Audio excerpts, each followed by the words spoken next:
Hello friends, welcome back to my channel Conceptual Learning. So today we are going to see the classification of the contracts under the Indian Contract Act 1872.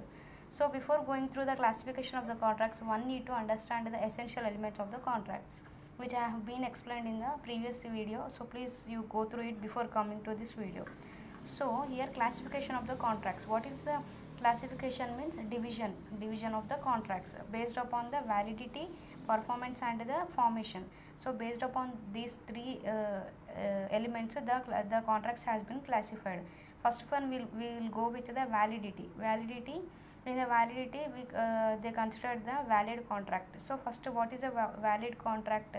Valid contract here means enforceable by law, and other 10 essentials means whatever the contract after making the contract after entering into an agreement both the parties after entering into an agreement and that agreement is legal and that agreement will be, if that agreement enforceable by law, then it becomes a contract. By how it becomes a contract? If that agreement follows the 10 essential elements which have been defined in the Indian Contract Act. So if the 10 elements of the Indian Contract Act to become a valid contract have been performed by the parties when they enter into an agreement, then it will be enforceable by law and it will become a valid contract. So this is about a valid contract. And next one is void contract.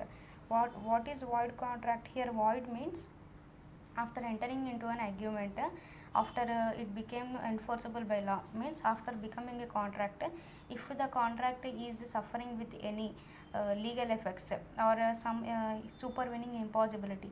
Legal effects means if the contract is not legal and if the contract suffers with the supervening impossibilities. Here supervening impossibilities means both the parties after making the contract they don't know if they are unable to perform the obligations. Means if A contracted with a B that he will come to college for teaching up to 3 to 5, but A suffered with an accident and he cannot come to the college and he cannot teach up from 3 to 5 to the students which he has promised to B. So this is supervening. Unexpected impossibilities are called supervening impossibilities. If this occurred, then the valid contract becomes the void. Okay, and if there are any some legal effects, then also it becomes here I took the example as entered during the war. Means if there is a war before the war, the two like India and Pakistan entered into any contract. Both the parties of the India and party of the Pakistan entered into contract, then it is a valid. But after that, if if the war started, or if the Pakistan and Indian parties have entered into contract when the war is happening between the contract, then it will not be considered as a valid contract. Okay, so this is a void contract. And next one is void agreement, not enforceable by law. Void ab initio means if two parties like A and B entering into any contract, any agreement, that agreement will not be valid from the beginning only, because this agreement suppose if A entered into an agreement with B to beat the C, then here the object is not lawful. Beating someone is not a legal act. So that agreement from the first only it is unavoidable, it is avoidable, because it is not a valid. That's why whatever the agreement from the starting only it is void, then it is called as a void agreement. In case of the minor, we saw in case of the minor, agreements entered with the minor is also not valid, because the minor is if A entered into agreement with the B, then B is took some money from the A and B cannot pay the money back to the A, then A cannot file a case against the B because he is minor. After knowing also he entered into an agreement with the minor, then he cannot claim the or refund his get back his money, because as a minor he cannot have the earning source. Means after knowing only entered into agreement. So this is a void from the very beginning, and court also does not enforce such agreements, hence it is called as a void agreement. And next one is voidable contract, that is defined in section 2I of the Indian Contract Act. And so we'll go with the definition here. At option of the one or more of the parties, but not at the option of the other or others. For example, here coercion means any agreements entered by the parties with the or if A entered, if A forced to For example, if A forced to B to enter into contract with him, means A forcing the B to enter into agreement with him, means here the force is there, means here he is threatening or making the or he is threatening the B, then this agreement will not be valid, and this agreement will not be enforceable by the law, because the consent between the parties is not consent here means mutual meeting of the minds. The consent between the parties is not clear, hence it is not a free consent. Such agreements, such contracts is also voidable. Okay. And next one is unenforceable contract, means some technical defects of the stamp. If A and B entered into on contract, if A given some 1 lakh rupees to the B, and they make a promissory note, but they attested some they forgot to give a stamp on that promissory note. So this is one of the legal issue, right? Means giving a stamp or pasting the stamp is must for the promissory note. If that stamp is not attached to that promissory note, it is not valid. Hence such contracts is also unenforceable by the law, because whatever the law prescribed such conditions, if not maintained by the parties who are entering into an agreement, then it will not be enforceable and they won't become the contracts. Even if they become the contract, they are not enforceable, hence they are called unenforceable contracts. Okay. Next one here is illegal contracts. Illegal means they are not legal. Here illegal means like some criminal activities such, okay, which are prohibited by the law and against the policy of the law. For example, criminal acts means A entered into contract with the B to kill the C. Here killing is a criminal activity which is prohibited by the law, but even though parties are entering into an agreement, and that such agreements will not be enforceable by law and will not become the contracts. Even if they become, they will remain as a illegal contracts, means they won't enforceable by the law. They will lie as an illegal contracts only. So these are based upon the validity, means if the contract is valid or not. On that basis we studied all this. Next we will go with the formation.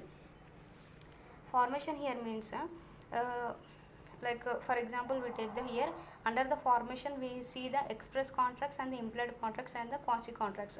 Means whenever the parties are entering into agreements, they have to set some they have to make some forms, like forms, not formation. We'll go with the contracts, then only we can understand here.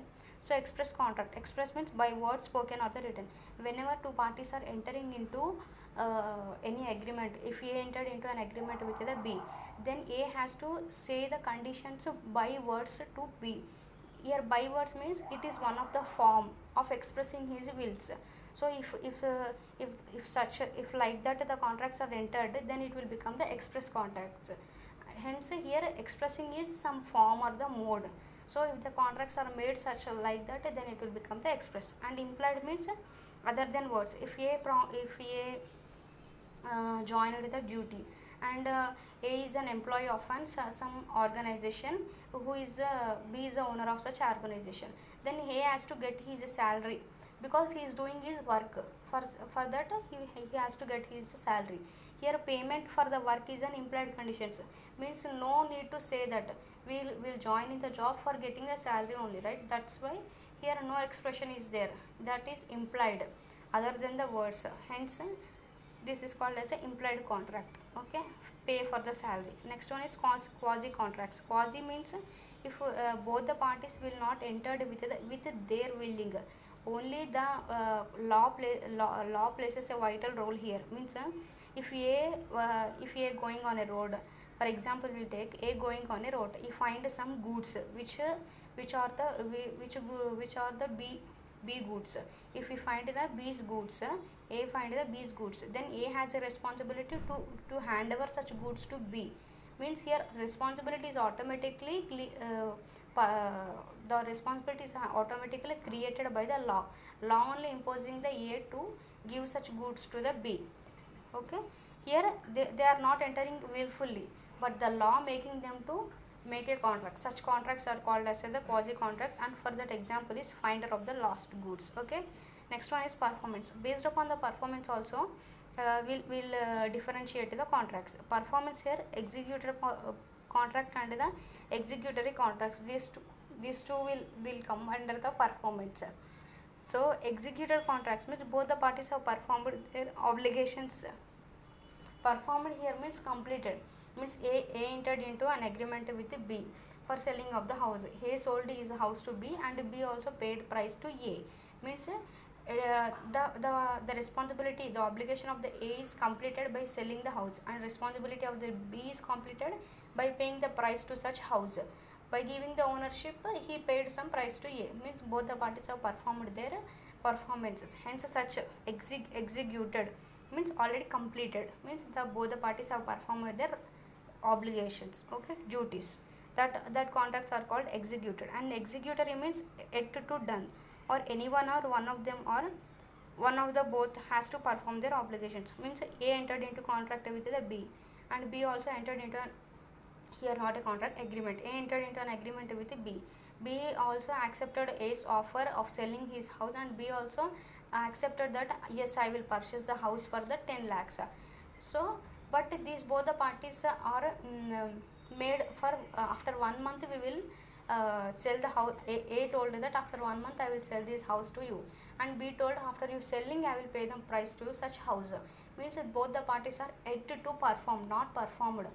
Or if A sold, if both parties entered for selling of the house and A performed his obligation after 1 month, he sold the house to, or he handed over the ownership rights to the B, but B has to pay some amount, that 10 lakhs amount to A, but here B's obligation is remaining, means still is there to complete. Such agreements are called, such contracts are called executory contracts. Means an agreement if enforceable, then it becomes the contract.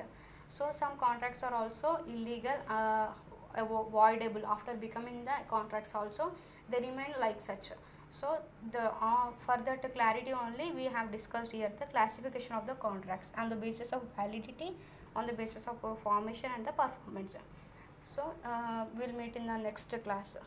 Thank you friends. If you like my video, like, share and subscribe.